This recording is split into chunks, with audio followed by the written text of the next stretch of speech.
Welcome students. In my previous videos you have learned how metals and non-metals react with air and water. And in this video lecture we are going to continue with the next part of my previous video, that is chemical properties of metals and non-metals. In this video lecture we are going to first consider about how metals react with acids and bases and all the remaining reactions. And in this video lecture we are also going to continue about the reactivity series of metals. Let's start the video with the first topic, reaction with acid. आज हम start करने जा रहे हैं acids के साथ reactions को ध्यान से देखिएगा कैसे मेटल एसिड्स के साथ रिएक्ट करते हैं। तो हम सबसे पहले मेटल्स को देख लेते हैं, मेटल्स कैसे रिएक्ट करते हैं। अगर कोई मेटल है और आप उसको एसिड्स के साथ रिएक्शन करवाते हैं तो मेटल एसिड के साथ रिएक्शन करके बनाएगा सॉल्ट और साथ में देगा हाइड्रोजन गैस। यस, इसके एग्जांपल देख लेते हैं। अगर आपके पास सोडियम मेटल है और इसको आप हाइड्रोक्लोरिक एसिड से रिएक्ट करवा दो तो हाइड्रोक्लोरिक एसिड के साथ ये क्या रिएक्ट करके बनाएगा, सॉल्ट बनाएगा, सोडियम अपना सॉल्ट बनाएगा, सोडियम क्लोराइड और हाइड्रोजन गैस रिलीज करेगा, है ना। आप भी रिएक्शन को आसानी से करवा सकते हैं। कुछ और भी एग्जांपल देख लेते हैं। अगर आपके पास जिंक है और आपने इस जिंक का रिएक्शन करवा दिया सल्फ्यूरिक एसिड के साथ H2SO4 के साथ, तो ये क्या बनाएगा, आप इसको ध्यान से देखिए। जिंक अपना सॉल्ट बनाएगा। जिंक क्या सॉल्ट बनाएगा, जिंक अपना सल्फेट बना लेगा ZnSO4 और साथ में ये हाइड्रोजन गैस रिलीज करने जा रहा है। तो इस तरीके से हम देखते हैं कि मेटल जब एसिड के साथ रिएक्ट करते हैं तो अपना सॉल्ट बनाते हैं और हाइड्रोजन गैस रिलीज करते हैं। अब हम इसके नेक्स्ट पार्ट में जाते हैं, नॉन मेटल्स के बारे में जानते हैं क्या होता है। नॉन मेटल्स जब रिएक्ट करते हैं एसिड के साथ तो हम जानते हैं कि नॉन मेटल्स जो है, नॉन मेटल्स एसिड के साथ रिएक्ट नहीं करते, है ना। नॉन मेटल्स लिख देंगे हम लोग, नॉन मेटल्स जनरली, है ना। ये जनरली वर्ड याद रखिएगा, यानी कि कभी किसी स्पेशल कंडीशन में रिएक्ट कर सकता है। तो generally non metals do not react with इसके साथ एसिड्स, है ना। नॉन मेटल्स जनरली एसिड के साथ रिएक्ट नहीं करते हैं, ये बात आपको ध्यान में रखना चाहिए हमेशा के लिए। अब हम रिएक्शन विथ एसिड को देख लिए, अब हम इसके अगले पार्ट में जाते हैं, रिएक्शन विथ बेसिस देख लेते हैं। बेसिस के साथ कैसे रिएक्ट करते हैं उसको भी हम देखते हैं। तो हम सबसे पहले मेटल्स को देख लेते हैं। आपको याद होना चाहिए कि कुछ ही ऐसे मेटल्स हैं जो एसिड्स के साथ भी रिएक्शन करते हैं और बेसिस के साथ भी रिएक्शन करते हैं। तो चलिए हम सबसे पहले स्टार्ट करते हैं कि कैसे मेटल एसिड्स के साथ रिएक्ट करता है, बेसिस के साथ रिएक्ट करता है। सबसे पहले आप ये जान लीजिए कि दो मेटल हैं, जिंक और एल्यूमिनियम। ये दो ऐसे मेटल हैं जो एसिड के साथ भी रिएक्शन शो करते हैं और बेसिस के साथ भी अपना रिएक्शन शो करते हैं। और इस तरह के मेटल को एम्फॉटरिक मेटल कहा जाता है। एम्फॉटरिक मेटल में क्या क्या आ जाएगा, जिंक आ जाएगा और एल्यूमिनियम आ जाएगा। तो चलिए हम सबसे पहले एल्यूमिनियम मेटल का रिएक्शन देख लेते हैं। एल्यूमिनियम कैसे बेस के साथ रिएक्ट करता है। सोडियम हाइड्रोक्साइड ये बेस है और ये क्या होगा, मेटल। मेटल और बेस के साथ रिएक्ट करता है तो क्या बनाएगा, ये जो एल्यूमिनियम है ये अपना सॉल्ट बनाएगा और हाइड्रोजन गैस रिलीज करेगा। यहां भी हाइड्रोजन गैस रिलीज होता है तो जो सॉल्ट बनेगा वो क्या करेगा, सोडियम एल्यूमिनेट कहलाएगा, NaAlO2 सोडियम एल्यूमिनेट बनाएगा और क्या करेगा, हाइड्रोजन गैस रिलीज करेगा। तो ये हो गया आपका सोडियम एल्यूमिनेट।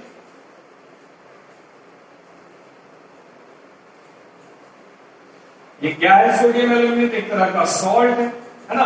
और इसने क्या रिलीज किया, और तो हाइड्रोजन गैस रिलीज किया। आपको क्या याद रखना है यहाँ पे, आपको ये याद रखना है कि एल्यूमिनियम और जिंक यही दो मेटल हैं जो रिएक्ट करते हैं। और दूसरी बात, जो स्ट्रॉन्ग बेस है जैसे सोडियम हाइड्रोक्साइड या पोटेशियम हाइड्रोक्साइड, है ना। ये सोडियम हाइड्रोक्साइड है, पोटेशियम हाइड्रोक्साइड ये है, तो इसके साथ भी एल्यूमिनियम रिएक्ट करेगा और इस तरह से जिंक भी रिएक्ट करेगा। तो जिस तरह से एल्यूमिनियम सोडियम एल्यूमिनेट बनाया सोडियम हाइड्रोक्साइड के साथ रिएक्ट करके, उसी तरह से एल्यूमिनियम जो है ये सोडियम पोटेशियम हाइड्रोक्साइड के साथ रिएक्ट करके पोटेशियम एल्यूमिनेट बनाएगा, है ना। ये हो जाएगा KAlO2, इसको कहेंगे, और ये भी हाइड्रोजन गैस रिलीज करेगा। आपको यहाँ पे एक चीज और ध्यान देना है, ये जो हाइड्रोजन गैस रिलीज हो रहा है, जब आप इस हाइड्रोजन गैस को जलाइएगा तो हाइड्रोजन गैस के बर्निंग से एक पॉपिंग साउंड जनरेट होता है। वो पॉपिंग साउंड इसका एक कैरेक्टरिस्टिक प्रॉपर्टी है, आप उससे ये पता लगा सकते हैं कि जो गैस रिलीज हुआ है वो हाइड्रोजन गैस ही है। दूसरा, ये जो सोडियम एल्यूमिनेट या पोटेशियम एल्यूमिनेट सॉल्ट बना है, ये सॉल्ट एसिड और बेस के साथ रिएक्शन से या मेटल और एसिड से रिएक्शन से जो सॉल्ट बन रहा था उन सॉल्ट से अलग है। आप यहाँ देख सकते हैं दो आयंस हैं, है ना, सोडियम, ये मेटलिक आयन, इसमें सोडियम भी प्रेजेंट है और एल्यूमिनियम भी प्रेजेंट है। तो ये यहाँ जो सॉल्ट बन रहा है, ये सॉल्ट एसिड और मेटल के रिएक्शन वाले सॉल्ट से अलग होता है। और अगर हम बेस, तो यहाँ से हम बेस के साथ देख लेते हैं किस तरीके से मेटल रिएक्ट करता है। अब हम आगे चलते हैं, जो हमारा नेक्स्ट टॉपिक है, हमारा जो नेक्स्ट टॉपिक है वो है डिस्प्लेसमेंट रिएक्शन। डिस्प्लेसमेंट रिएक्शन इसको हम देखेंगे, लेकिन इस डिस्प्लेसमेंट रिएक्शन को समझने से पहले जो हमें जानना चाहिए वो है रिएक्टिविटी सीरीज। तो हमें सबसे पहले क्या जानना होगा, रिएक्टिविटी सीरीज को, तभी हम ये जो डिस्प्लेसमेंट रिएक्शन है इसको हम आसानी से समझ पाएंगे। रिएक्टिविटी सीरीज है क्या, पहले ये जान लेते। रिएक्टिविटी सीरीज जो है आपको एक आइडिया देता है कि मेटल्स कौन सा ज्यादा रिएक्टिव है और कौन सा मेटल कम रिएक्टिव है। और आपको ये डिस्प्लेसमेंट रिएक्शन को समझ में आ ही रहा होगा क्या है डिस्प्लेसमेंट। डिस्प्लेस करने का मतलब है किसी को हटा देना। तो इस रिएक्शन में होता ये है कि एक मोर रिएक्टिव सब्सटेंस जो है, या मोर रिएक्टिव मेटल या more reactive non metal less reactive metal या नॉन मेटल को उसके सॉल्ट सॉल्यूशन से हटा देता है, ये डिस्प्लेस कर देता है। तो यहाँ पे हम ये डिस्प्लेसमेंट रिएक्शन को तो पढ़ेंगे, लेकिन उससे पहले हम रिएक्टिविटी सीरीज जान लें ताकि हम डिस्प्लेसमेंट रिएक्शन करवाने में हमें सुविधा हो सके। तो रिएक्टिविटी सीरीज में जो सबसे ज्यादा रिएक्टिव मेटल है उसको टॉप पे रखते हैं, और जो लेस रिएक्टिव मेटल्स है उनको धीरे धीरे उनके नीचे हम प्लेस करते चले जाते हैं। यहाँ पे हम इस रिएक्टिविटी सीरीज में कुछ ही मेटल्स का नाम देने जा रहे हैं जो हमारे अभी स्टैंडर्ड का है, जो हमें अभी काम आएगा। बाकी बहुत सारे मेटल्स हैं, उन सबको भी अगर हम चाहें तो अरेंज कर सकते हैं, लेकिन हमारे लिए वो बहुत ज्यादा बेनिफिशियल इस स्टेज में होने वाला नहीं है। तो हम यहाँ पे डिस्प्लेसमेंट रिएक्शन जानेंगे तो कुछ मेटल्स के रिएक्टिविटी को हम समझ लेते हैं। तो सबसे जो ज्यादा रिएक्टिव है वो है हमारा पोटेशियम। पोटेशियम का सैंपल आपने पढ़ा है, के होता है। पोटेशियम के बाद है सोडियम। सोडियम का सैंपल Na होता है। सोडियम के बाद आप क्या ले लो, ये कैल्शियम ले लो। कैल्शियम का Ca सैंपल है। कैल्शियम के बाद आप मैग्नीशियम ले लो, इसका सैंपल Mg हो गया। इसके बाद मैग्नीशियम के बाद आप एल्यूमिनियम ले लो, ये Al हो गया। फिर जिंक ले लो, Zn हो गया। आयरन ले लो, Fe हो गया। आयरन के बाद क्या लोगे आप, हाइड्रोजन ले लो। हाइड्रोजन का क्या H, और क्या लोगे हाइड्रोजन के बाद, हाइड्रोजन के बाद आप ले सकते हो कॉपर। कॉपर का Cu हो गया, और इसके बाद आप सिल्वर ले लो। सिल्वर का Ag हो गया।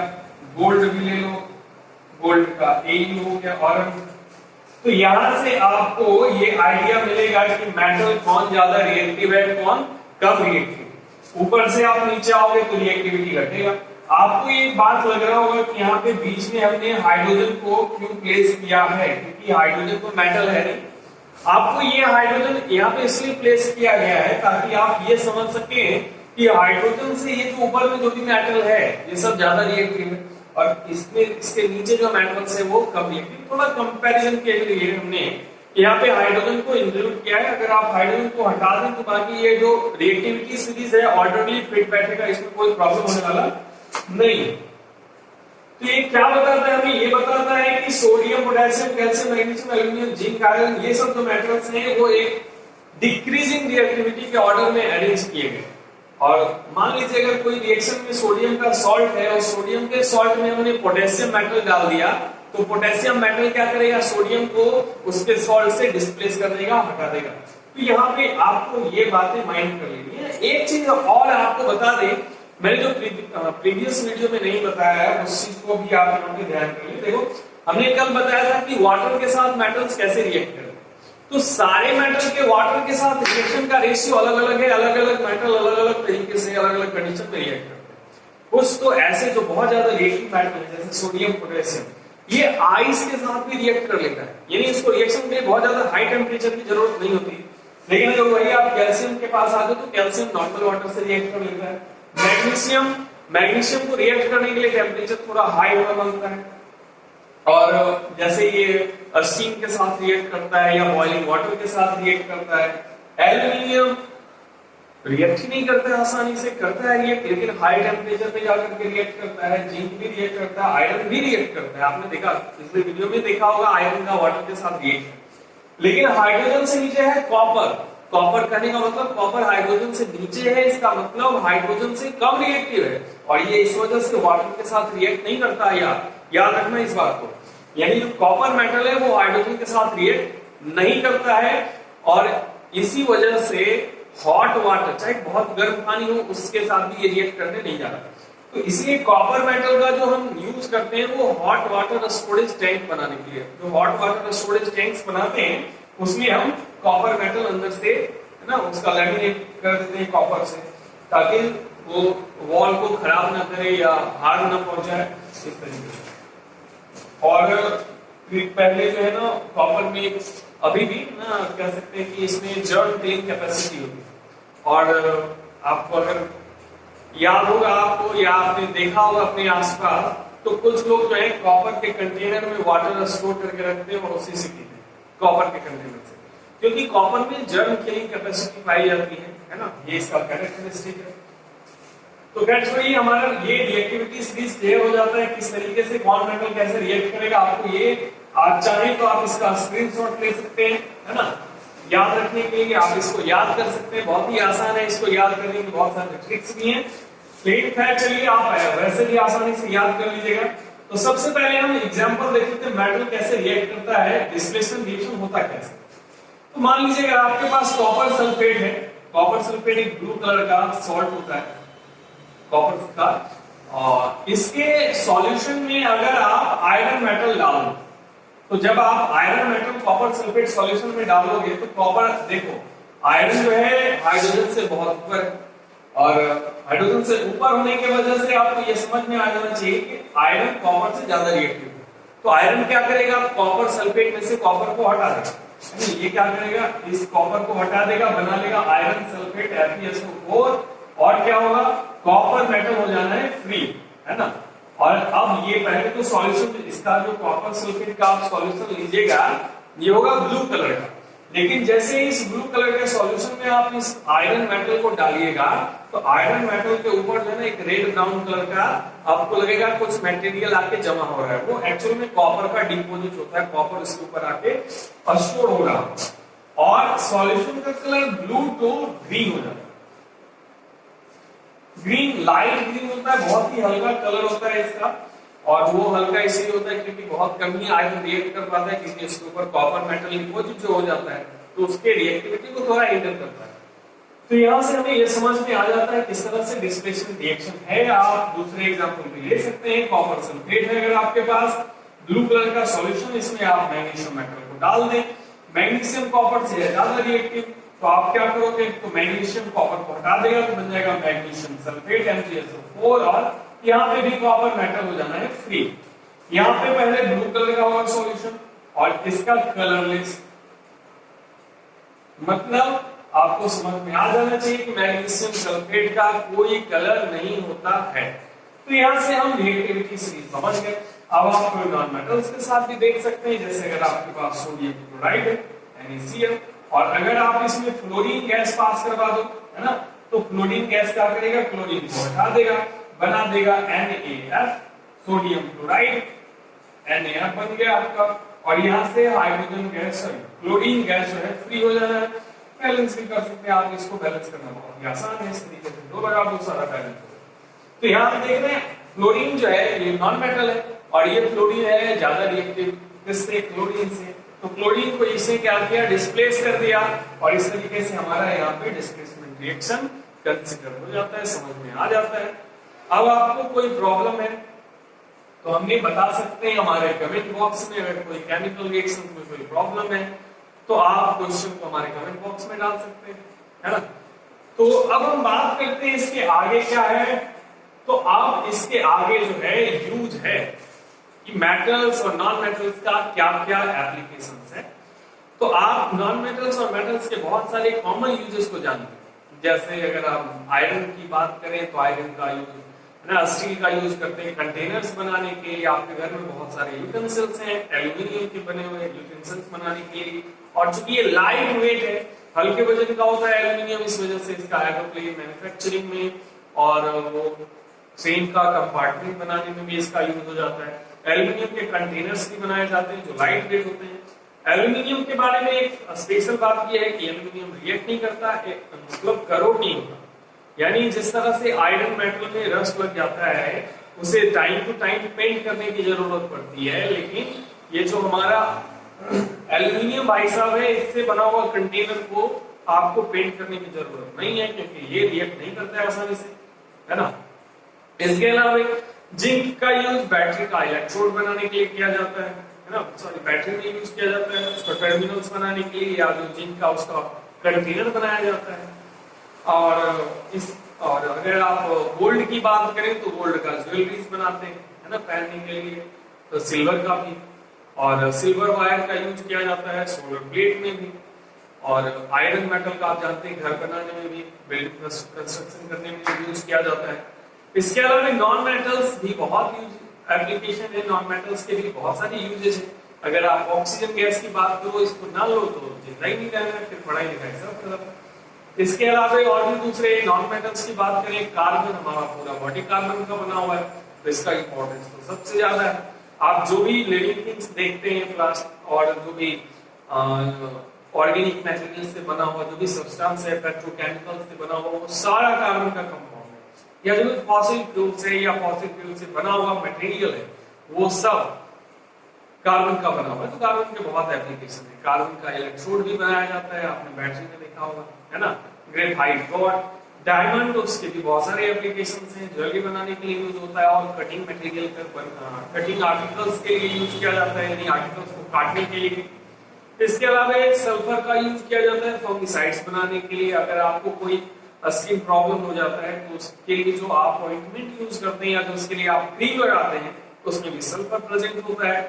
तो बहुत सारे, आयोडीन की बात करें, आयोडीन आपके सॉल्ट में प्रेजेंट होता है, और आयोडीन आपके बॉडी में जो एक खास तरह का एंजाइम्स बनने में हेल्प करता है ना। और इस तरह से बहुत सारी एप्लीकेशंस हैं, आप आसानी से इसको समझ सकते हैं। और अब अगले वीडियो के साथ मिलेंगे, है ना, अगले दिन। तब तक के लिए स्टे होम, स्टे सेफ।